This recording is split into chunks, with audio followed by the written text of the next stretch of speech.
So, imagine you are an executive at Sony Pictures, and everyone's like, all right, well, we need to fill up the slate with some stuff. What can we pump out the door? Okay, Man in Black 4. All right, that should work out. That should net gain some stuff. All right, okay, what are we doing? What are we doing fall? Okay. Oh, hey, this guy over here's got an idea. What is it, buddy? How about we reboot Charlie's Angels? Yeah. You know the one where we already remade it, and let's just remake it again. Just okay. We'll get Elizabeth Banks and see some hot young actresses, and it'll be fine. It'll be totally fine. It's gonna be great. It'll win Best Picture, I bet. And let's get the hot guy from Netflix, the Noah guy, and yeah, let's put him in He-Man too. All right. A lot of like comments that are like, "Daddy," and I'm like, "No, I have no kids." Or oh my god. So Charlie's Angels, coming out November of this year, is a reboot of the remake of the 1980s hit television show about a trio of savvy women in espionage. It's a classic show. I haven't seen it, and I haven't seen the Cameron Diaz movies either. But you know, they seem to have an okay reputation. But you know, Sony's just like, okay, let's get a reboot out. We need something. Like, let's just get some corpses out of the closet. See if we can get anything. Oh my god, because you know, creativity's dead. We can't take a chance on any original script at all. No, we can't have any of that. No, we're not doing that. Okay, just from this trailer, I can tell you the plot basically beat for beat. It's like Sonic the Hedgehog. Like you could tell the plot from that basically beat for beat. Except this is not Sonic the Hedgehog. Don't get me wrong. We don't have to look at any terrible eyesores like that animation. And no, Kirsten Stewart does not count, guys. I'm sorry. Anyway, so on with the trailer. All right, so we get Elizabeth Banks making the triangle. Nice city. Women can do anything. But they kids shouldn't. They should be in the kitchen, or I don't know.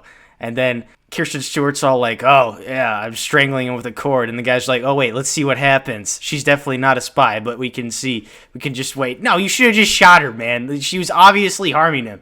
And he's like, oh, who steals humanitarian aid money? And it's like, oh, well, way to give away that entire plot point, Bella. And Professor X walks in. He's like, all right, good job, everybody.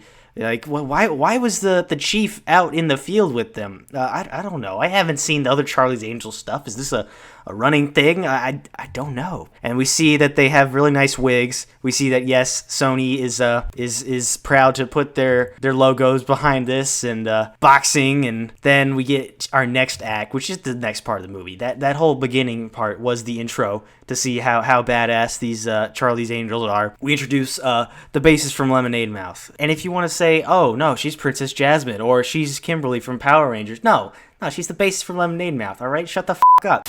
Okay, and so, yeah, we're meeting her in a bookish coffee shop, and that's the big plot opening for the next act. And it's like, oh, I got this super secret thing I need help protecting. And I know it's pretty unoriginal, but we need to get this script out the door.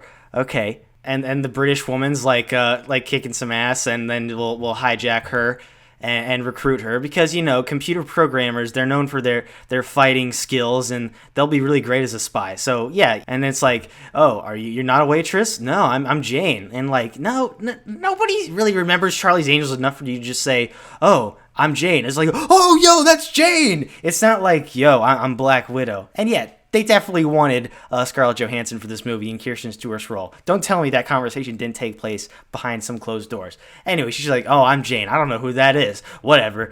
Shooting some guns. Minigun. It looks fun. I don't know. And then Elizabeth Banks is like, oh, hey, what's up? And like Mo from Lemonade Mouth, she's hiding behind the British woman. Like, oh wait, oh no, Elizabeth Banks, she's so threatening in her coat and her David Koresh glasses. Actually, that is kind of threatening when you think about it like that. Anyway, and then so she escapes, and then she's introduced to the agency, and we get all these fun exposition dumps about the agents, and she's like, oh, I compressed his artery or something, and that's just hilarious, because we need some jokes in this movie. That'll do. And then Kirsten Stewart, Bella, whatever, I guess, I don't know what her name is, Sabina, she does the ground game. I don't know what that means, but I don't know. I don't watch a lot of spy movies. I don't know whatever. Okay, and so we realized that, okay, the next act is gonna be like, oh, some shit going down at the horse race track. Kirsten Stewart smacking her own ass, which I don't know what that means. Is that supposed to be like? I just don't know. I'm confused. Like, is she disrespecting herself, or is she just like kind of, showing off, being fun? I don't know. Whatever. Let's move on. Yeah, she knows stuff, which I don't know. Maybe that can become a good substitute meme for the I'm kind of a scientist myself. But no, we know that's not gonna happen. We know this trailer isn't even good enough to harvest memes from. All right, and then Bosley's like, oh, take her to the closet, gear her up. We need some wigs, some toys, and some clothes. Because we're definitely not little girls on a play date. We're secret agents. Oh my god, who wrote this? And then Professor X is like, feisty. What is that? What are you talking about? What's feisty? The clothes? I guess maybe. I don't know. Professor X is up on fashion like that. That's impressive. I don't know what is going on. So they indoctrinate the bassist from Lemonade Mouth with arms and clothes and their fashion choices, all that. And then they welcome her into the fold after the expedition dumps. And then the guy's like, oh, don't touch that. It might blow up. So let me smack it out of your hand for you. God, this is so fucking stupid. Oh, jeez. This November, just give us $13, okay? And we promise you will be mildly entertained. Some of this shooting and lighting doesn't look terrible, I gotta say. And then, of course, He-Man. Also, that movie, Master of the Universe reboot, is gonna suck. I just know it. And then, some explosions. And then, the British woman has to flirt with what's his name? Noah Centineo. I don't know. He might be Italian. I don't know. Are you flirting with a handsome nerd? No way. We get some clips of the final act where they jump out of planes and they have to do some quick transportation in a car where they're grooving out. Bassist from Lemonade Mouth beats the shit out of this poor bastard. How'd that feel? And that's from a different scene, okay? That's not after she beat up the poor bastard, okay? And then we get a nice car scene, which I'm sorry, but this looks awfully similar to that one shot in Transformers The Last Night. I'm sorry, guys. And then this ending shot with the three agents just looking badass. That's not bad. The rest of the trailer is worse, though. This shot at the end is actually kind of cool. We in it together forever.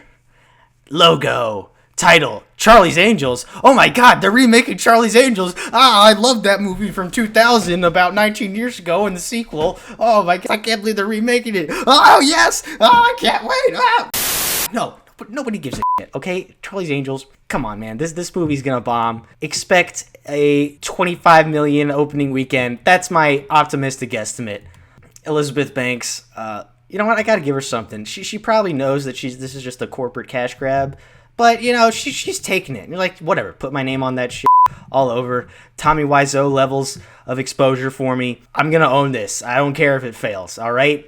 Just give me my money. Give me my paycheck, and I'll do whatever. She gets a director and a screenplay credit. Good for her. Okay, so you've heard me shit on this movie for like 10 minutes now.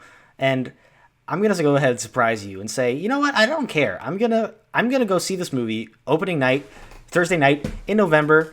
Yeah, that's right. I'm going to pay $13.50 for a ticket and $15 for a medium popcorn and a medium mellow yellow to go see this cash grab, probably crappy movie. But you know what? Maybe I'm wrong. Maybe it's actually kind of a good movie. And if that's the case and I'm wrong, I'll come back here and admit that I'm wrong.